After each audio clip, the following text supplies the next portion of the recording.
Bienvenidos a este primer seminario online de la semana donde vamos a repasar la actualidad de los mercados, vamos a ver qué es lo que está pasando, vamos a comentar cuál es la agenda de la semana y luego, como siempre, veremos cuál es el aspecto técnico de los principales mercados. Tenemos ahora mismo números mixtos en las bolsas europeas, muy moderados. El Eurostoxx es el que más pierde el 0,55. A la cabeza tenemos a la bolsa de Portugal, tenemos al IBEX 35 también algo más fuerte, el DAX cae el 0,16. En general, este comportamiento que estamos viendo ahora es peor que el que apuntaba el cierre de Wall Street el pasado viernes, con subidas del 2,5%. La cotización 24 horas que hace IG al cierre de Wall Street el viernes a las 10 de la noche. Para que se hagan una idea, los principales índices europeos iban subiendo todos en torno a un 0,6%. De tal manera que hemos enfriado ese comportamiento.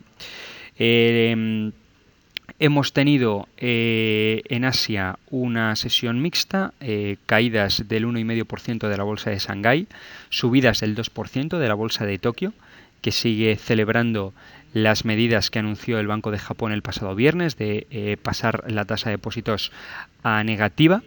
Hasta el 0,1% y dejar la puerta abierta a más estímulos. Y tenemos también, ahora lo veremos en concreto, poco apoyo del petróleo esta mañana, pero tampoco nos está dando noticias negativas. Bien, creo que lo más interesante que podemos decir ahora mismo es que las bolsas podrían estar bastante por encima de los niveles actuales si se hubiese mantenido la estrechísima correlación con el petróleo de la que hemos hablado en muchas ocasiones. En general, durante todo 2016 se había mantenido una proporción en la que por cada 1% de movimiento del petróleo, las bolsas subían o bajaban entre un 0,3 y un 0,5. Bien, de acuerdo con esa proporción y teniendo en cuenta el precio actual del petróleo, ahora mismo los selectivos europeos deberían estar entre un 3 y un 4% por encima de los niveles actuales. Y no es así. Principalmente la correlación se ha reducido a partir del jueves pasado. Vamos a ver exactamente con un gráfico lo que estamos comentando. Bien, esto es el gráfico del crudo Brent, que ahora mismo cotiza ligeramente por encima de los $36, más o menos igualando el máximo de la tarde del viernes pasado, en los $36,10 aproximadamente. Bueno, este canal alcista que tenemos aquí señalado, partiendo desde los $27,50 que llegamos a tocar el 20 de enero, esta es la mejor noticia que han podido recibir las bolsas europeas. En concreto, desde el 20 de enero, desde que el petróleo tocó mínimos al cierre de la sesión europea el 20 de enero, en los $27,50, el rebote del crudo es de un 31,3%. Como decimos, manteniéndose esta correlación, podríamos estar hablando de una subida de las bolsas europeas superior al 10%. Si cogemos un índice como el DAX, que resume un poco cuál es la situación del resto de índices europeos, vamos a un gráfico de 30 minutos, al igual que el que estamos utilizando en el petróleo.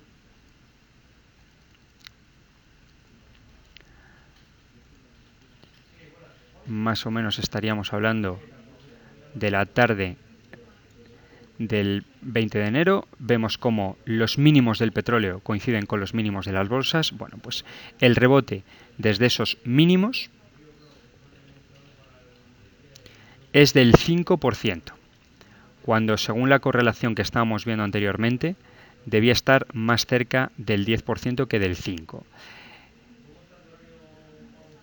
La correlación se mantuvo con bastante perfección hasta la mañana del 28 de enero aproximadamente, donde teníamos subidas del 6,5% que venían a coincidir.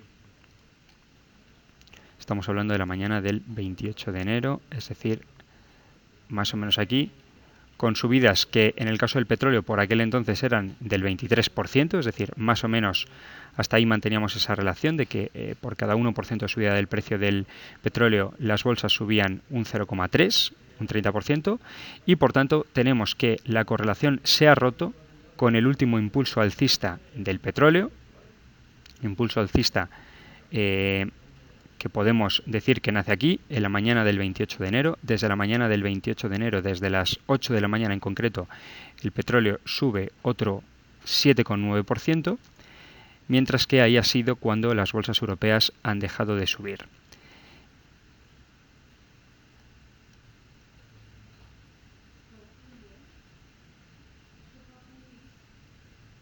Y desde la mañana del 28 de enero, aquí lo tenemos, desde las 8 de la mañana del 28 de enero, las bolsas europeas, el DAX en concreto, no solo no sube, sino que baja.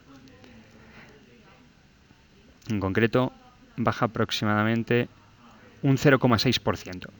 Es decir, que el último movimiento alcista del petróleo, superior al 7%, que debería haber impulsado a las bolsas europeas pues por lo menos entre un 2 y un 3%, no lo ha hecho. No solo no lo ha hecho, sino que las bolsas europeas han caído. En los últimos 2 días se ha roto esa correlación entre las bolsas y el petróleo, lo cual es la peor noticia que podían recibir las bolsas. Justo cuando el petróleo empezaba a acumular argumentos alcistas para las bolsas, estas han dejado de hacer ese seguidismo tan lineal que venían haciendo durante todo el mes de enero. El motivo por el que el petróleo ha subido es porque se acumulan las voces dentro de la OPEP y con otros países como Rusia, que apuntan a que nadie se siente cómodo con estos precios del petróleo y que más o menos hay especulaciones de que pueda haber algún tipo de reunión que desemboque en un acuerdo para reducir la producción, si hay acuerdo primero en el seno de la OPEP, lo cual ya es complicado. Recordamos que Irán está muy enfrentado al resto de países, sobre todo Arabia Saudí, y por otro lado tiene que haber ese acuerdo dentro de la OPEP y de países fuera de la OPEP, como Rusia o como Estados Unidos, para hacer una reducción de crudo y estabilizar el precio en niveles por encima de los actuales. Bueno, pues el motivo por el que las bolsas no han aprovechado ese último impulso del petróleo del casi el 8% es variado. Por un lado, hemos tenido un mensaje de la Fed que no gustó nada la semana pasada, que fue muy mal recibida por las bolsas, especialmente por Wall Street. La Fed mantuvo un discurso muy ambiguo, al contrario de lo que tuvimos en el mes de diciembre, cuando se subieron los tipos de interés. Bueno, pues la Fed vino a decir que ve menos claridad en el escenario económico, riesgos crecientes, pero a su vez añade que la inflación tan baja puede ser temporal y que además mantiene la intención de subidas graduales, es decir, no adecuó el discurso a la nueva realidad económica como sí que lo hizo, por ejemplo, el Banco Central Europeo. Tuvimos también o tenemos bastantes malas noticias del sector bancario europeo, sobre todo lo que está pasando con los bancos italianos. Eso está presionando también bastante a la baja el sector bancario europeo. Tenemos malos resultados de Deutsche Bank, que tampoco han sido bien recibidos, y luego tenemos otros resultados empresariales de otras empresas que también han lastrado el comportamiento de sectores enteros, como el sector farmacéutico, por ejemplo, a raíz de unos muy malos resultados de Roche. Es decir, se han acumulado una serie de razones en los últimos 2 días que han matizado esa fortísima correlación entre el petróleo y las bolsas justo en el peor momento, cuando el petróleo daba los mejores argumentos alcistas para las bolsas. Esa es sin ninguna una muy mala noticia. Nosotros esperábamos un rebote muy intenso en el momento en el que el petróleo recuperara los $35 y la verdad es que en los últimos 2 días esa intensidad del rebote se ha deshecho por completo. Desde la mañana del 28 de enero el petróleo va por un lado y las bolsas va por otro, justo cuando el petróleo subía con fuerza. Esa es lo más destacado que se puede decir ahora. Tenemos también que el viernes el Banco de Japón nos dio buenas noticias. El Banco de Japón bajó la tasa de depósitos y dejó la puerta abierta a más medidas expansivas, como podría ser un aumento de las compras. Eso fue muy bien recibido por las bolsas, por la bolsa japonesa, por el Nikkei. Debilitó también el yen y provocó alegría el pasado viernes en el resto de bolsas occidentales, al juntarse un poco con lo que dijo el Banco Central Europeo hace también un par de semanas, dejando la puerta abierta a que en el mes de marzo el Banco Central Europeo aumente el quantitative easing. Tenemos, por tanto, buenas noticias del Banco Central Europeo y del Banco de Japón, pero no de la Reserva Federal Americana, que parece un poco descorrelacionada con el resto de bancos centrales en ese sentido. Sobre la temporada de resultados empresariales, en Wall Street ya podemos considerarla relativamente avanzada. Aproximadamente 200 empresas del SP500 han presentado sus cuentas, de las cuales tenemos que el 76% lo han hecho por encima de lo esperado, mientras que el 14,4% lo han hecho por debajo de lo esperado. En general, el beneficio por acción está cayendo hasta el día de hoy un 2,6%. Por debajo del primer trimestre de 2015, lo cual nos puede llevar a decir que la temporada de resultados empresariales no está siendo un elemento negativo. No está siendo tampoco demasiado positivo. Hay algunas grandes empresas como Apple, por ejemplo, cuyas cuentas decepcionaron, otras como Microsoft o como Facebook, por ejemplo, que sí que hicieron subir a los índices, ¿no? En cualquier caso, podemos decir que la temporada no va mal, teniendo en cuenta las bajas expectativas que había y que desde luego no está dando disgustos adicionales a Wall Street.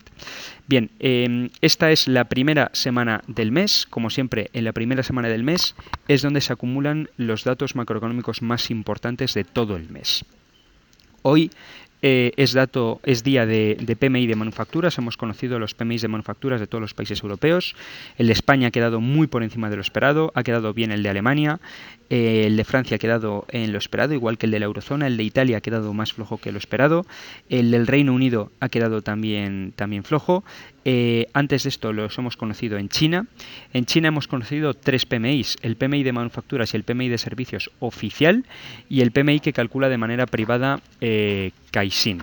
Bien, el PMI de manufacturas oficial en China ha quedado por debajo de lo esperado, ha quedado en 49,4 cuando se esperaba 49,6.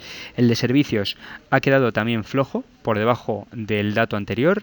Y el que calcula de manera privada Caixin ha quedado por encima de lo esperado, aunque dentro de una debilidad muy clara, por debajo de la zona de 50. En concreto ha quedado en 48,4 cuando se esperaba 48,1. Esta tarde en Estados Unidos conoceremos los gastos de consumo personal, conoceremos el PMI y el ISM de manufacturas, es decir, datos muy importantes esta tarde en Estados Unidos. En resultados empresariales hoy conoceremos los de Alphabet y los de Mattel. En Europa hemos conocido unas muy buenas cuentas de Bankia, que está subiendo con fuerza, y también buenas cuentas de Ryanair. Mañana martes tendremos la tasa de paro de Alemania, de la eurozona, y tendremos el PMI de construcción del Reino Unido. Tendremos los resultados de Yahoo. No tendremos mañana datos macroeconómicos importantes en Wall Street. El miércoles, día de PMI de servicios. Hoy lunes, día de PMI de manufacturas. El miércoles, día de PMI de servicios en China y en todos los países europeos. Tendremos también el IPC de Italia, las ventas al por menor de la eurozona.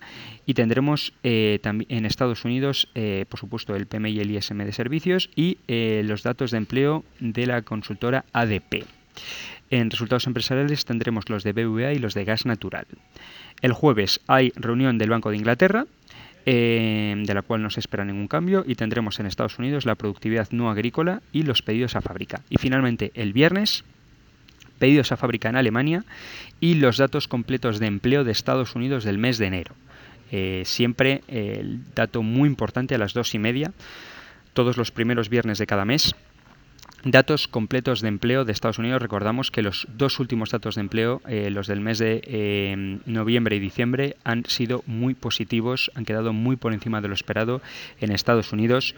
Vamos a ver hasta qué punto esa racha se mantiene en el mes de enero.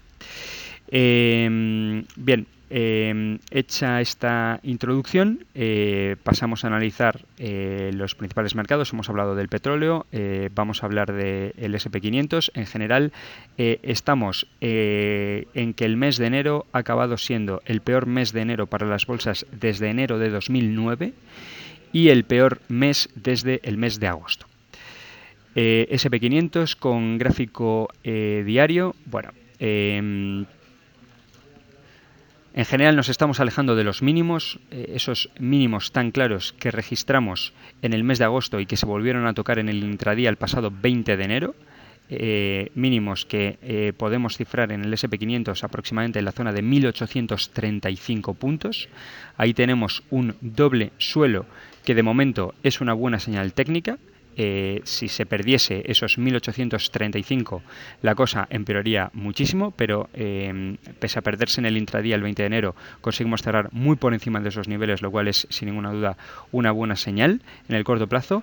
Tenemos otro nivel de soportes, en este caso ligeramente por encima de la zona de 1900 puntos, en aproximadamente 1908, que lo hemos traspasado.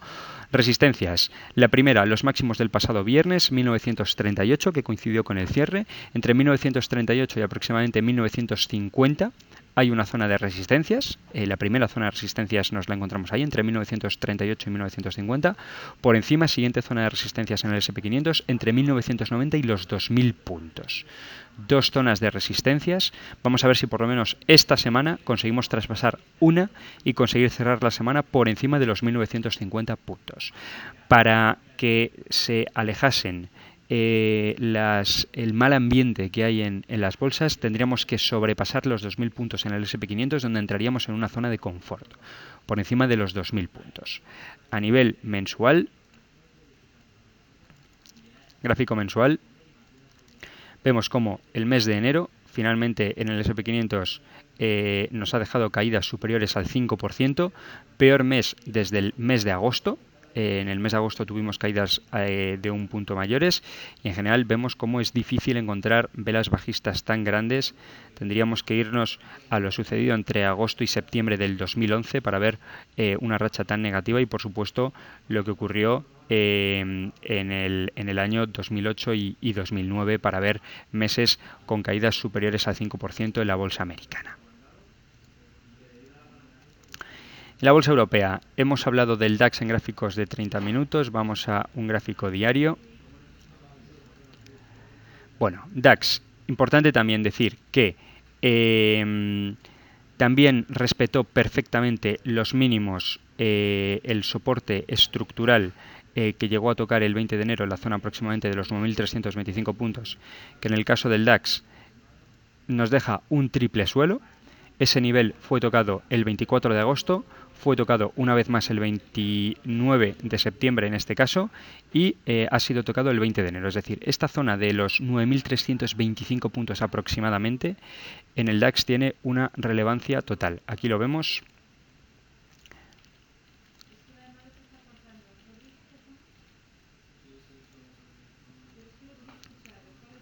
Como un triple suelo muy claro, con esos tres mínimos que no han sido perforados, ha sido solo tocado en el intradía, y que han provocado vueltas alcistas interesantes cuando se ha tocado. Es decir, es absolutamente clave no perder esa zona de los 9.325 puntos aproximadamente con un cierre diario de velas.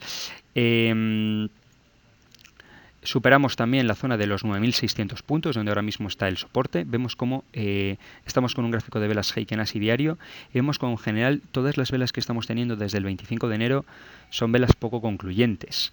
Velas con mechas superiores e inferiores, con escasos cuerpos, las mechas de las velas son elevadas, es decir, podríamos decir que estamos teniendo una especie de consolidación un poquito extraña entre los 9.600 y los 9.900 puntos, que en lugar de ser una consolidación, esto tendría que haber sido un impulso alcista muchísimo más intenso, de haberse mantenido la correlación con el petróleo.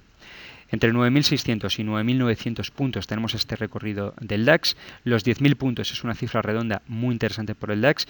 Todo lo que sea cerrar la semana por encima de los 10.000 puntos mejoraría muchísimo el aspecto técnico del selectivo con más capacidad de arrastre de Europa. Por encima de los 10.000 puntos, bueno, los 10.260 puntos aproximadamente serían el siguiente nivel a batir, ¿no? Por encima de los 10.500 puntos el DAX entraría también en cierta zona de confort, ¿no? Pero de momento podríamos plantear el objetivo semanal de conseguir cerrar por encima de los 10.000 puntos, lo cual obviamente implicaría el ser una semana muy positiva y reanudar en este caso la correlación con el petróleo. El Eurostoxx, bueno, con el Eurostoxx hemos utilizado varios indicadores. En primer lugar, hemos incorporado las bandas de Bollinger para observar lo que está ocurriendo, que es un estrechamiento de las bandas de Bollinger, es decir, un descenso de la volatilidad, precisamente por lo mismo que hemos dicho en el DAX, porque estamos teniendo una especie de consolidación. El caso del Eurostoxx 50 entre los 2.951 puntos y los 3.050 aproximadamente, que debería dar paso esta consolidación a un nuevo impulso alcista que retomase con la fuerza que está dando ahora mismo el petróleo. El ATR también lo vemos descendiendo, es decir, ahora mismo entre los mínimos y los máximos diarios del Eurostoxx se está viendo 75 puntos, venimos de zonas de 86 puntos, cuando la volatilidad el 22 de enero era mayor. Está habiendo cierto descenso de la volatilidad con esa consolidación que estamos teniendo. Niveles, pues los que hemos citado. Por supuesto, todo empieza con los mínimos del día 20, que también en este caso fueron inferiores a los mínimos anteriores del mes de agosto, es decir, el Eurostoxx perdió el soporte anterior, cosa que no hizo el DAX, pero se consiguió recuperarse rápidamente. Esos mínimos en la zona de aproximadamente los 2.850 puntos son muy importantes. 2.950 y 3.050 es el rango en el que ahora mismo se está moviendo el Eurostoxx. Deberíamos superar los 3.050 con decisión para irnos a buscar la zona de los 3.200 puntos en el caso del Eurostoxx 50. El IBEX, que también estaba muy descorrelacionado con el resto de selectivos, claramente por debajo de los mínimos del mes de agosto, ha hecho suelo en los 8.200 puntos, nivel muy importante, los 8.200, por encima de los 8.200, bueno, pues tenemos esta zona de los 8.900 puntos, entre los 8.900 y los 9.000 puntos hay una zona de resistencias en el IBEX, acercándonos a los 9.000 puntos cifra redonda, y por encima 9.200, es decir, vamos a ver si el IBEX consigue terminar la semana por encima de los 9.000 puntos, lo cual sería sin duda una muy buena noticia. Vamos a las divisas.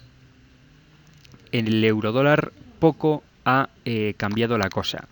El euro y el dólar siguen siendo ambas divisas muy fuertes, entre las divisas más fuertes del mercado. Y obviamente el cruce de ambas provoca este movimiento que sigue siendo muy lateral, entre el 1,08 y el 1,10 a nivel aproximado. Entre 1,08 y 1,10 lleva el eurodólar desenvolviéndose, bueno, pues prácticamente todo el 2016, con esta pequeña excepción de principios de año donde nos fuimos a las inmediaciones del 1,07. En general, salvo esa excepción, entre el 1,08 y el 1,10 llevamos desde el 3 de diciembre.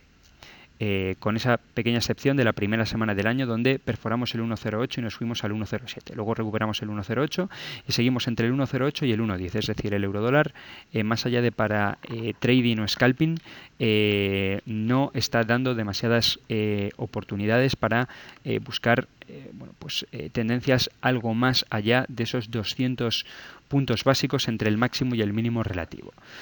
Como siempre mantenemos, todo lo que sea acercarnos a la zona de 1,10 nos sigue pareciendo una buena opción, una buena oportunidad para abrir posiciones cortas. Recordamos que en el mes de marzo el Banco Central Europeo en su reunión muy probablemente modificará su política monetaria, puede que reduzca aún más la tasa de depósitos negativa y puede también que aumente el tamaño mensual de las compras desde los 60.000 millones a una cifra cercana a 80 u 85.000 millones de euros, lo cual sería sin ninguna duda una noticia muy bajista para el euro. Pero hasta entonces, en el corto plazo, el par sigue estando lateral entre 1,08 y 1,10. El oro tiene algo de impulso alcista, pero como hemos comentado en distintas ocasiones, no demasiado importante. Desde el 4 de enero sube un 5,6%, teniendo en cuenta toda la caída de las bolsas, toda esta tensión que se está acumulando en los mercados. Si el oro lo estuviera aprovechando de una manera más clara, estaría bastante por encima de estos niveles. En cualquier caso, está por encima de los 1.105, donde tenía la anterior resistencia, ahora mismo lo tenemos en 1122.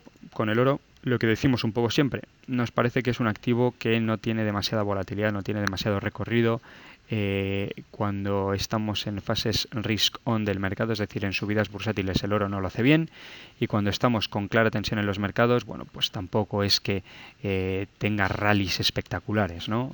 Una subida inferior a la caída de las bolsas europeas en lo que va de año, en concreto desde el 4 de enero.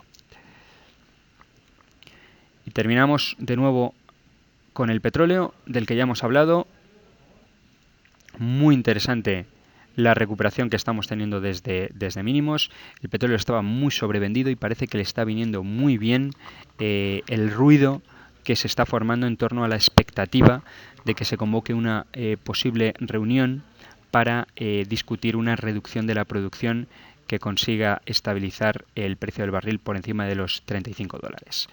Hoy Goldman Sachs ha dicho que por un descuento de ondas de Elliott ve al petróleo en $42. La verdad es que salen muchísimas previsiones sobre el precio del petróleo todos los días. No parecen demasiado creíbles en el corto plazo porque es muy impredecible, pero desde luego que todo lo que sea el que el petróleo siga deslizándose por este canal alcista tan claro que inició desde los mínimos en 27,50 el pasado 20 de enero, sería una muy buena noticia potencial para las bolsas en el momento en el que se vuelvan a fijar en lo que está haciendo el petróleo. Probablemente, en ausencia de nuevas malas noticias, las bolsas vuelvan a fijarse en lo que está haciendo el petróleo. Esta es una de las palancas alcistas más claras con la que cuentan las bolsas en estos momentos. De momento, lamentar el que desde el jueves no hayan hecho seguidismo al petróleo, porque como he dicho antes, eso se traduciría en que las bolsas estarían entre un 3 y un 4% por encima de niveles actuales. Se han acumulado una serie de malas noticias coyunturales, lo que está pasando con los bancos italianos, el comunicado de la Fed, algunos resultados empresariales que también han afectado. Bueno, si conseguimos dejar eso atrás y el petróleo sigue subiendo, sube de los $36, donde ahora mismo tiene una resistencia importante. Vemos como de momento no ha sido capaz de superar con claridad los $36. Bueno, pues si consigue hacerlo, las bolsas es posible que vuelvan a fijarse en el precio del petróleo y esa es una de las palancas más alcistas que tienen. La temporada de resultados empresariales va quedando atrás, podemos empezar a darla por amortizada. No nos ha traído malas noticias en Estados Unidos. En Europa sí que ha habido alguna otra mala noticia, algún otro resultado que ha afectado a todo su sector. Y esta semana la agenda macro es muy intensa, especialmente destacables los PMIs de manufacturas que hemos conocido hoy, los PMI de servicios que conoceremos el próximo miércoles y sobre todo el dato de empleo de Estados Unidos del mes del mes de enero, que sin ninguna duda hará disparar la volatilidad y que, bueno, pues veremos hasta qué punto sigue siendo un buen dato como los dos anteriores y sigue hablando de una economía americana fuerte. Probablemente el mercado tampoco quiera un dato demasiado fuerte, porque eso sin ninguna duda pondría presión en la Fed para acometer más subidas de tipos de interés antes de tiempo. Ahora mismo los futuros sobre fondos federales descuentan una nueva subida de tipos de interés a finales de año, pero no en la primera mitad, y tampoco sería celebrado probablemente un dato muy flojo que apuntase a una debilidad muy clara de la economía americana. Posiblemente lo mejor es tener un dato relativamente fuerte, más o menos en torno a lo esperado o ligeramente por encima, para combinar esa fortaleza de la economía americana con un ritmo de subidas de interés en Estados Unidos muy lento y muy gradual. Bien, sin más me despido, como siempre agradeciéndoles muchísimo su atención y deseándoles mucha suerte con sus inversiones. Gracias y buenos días.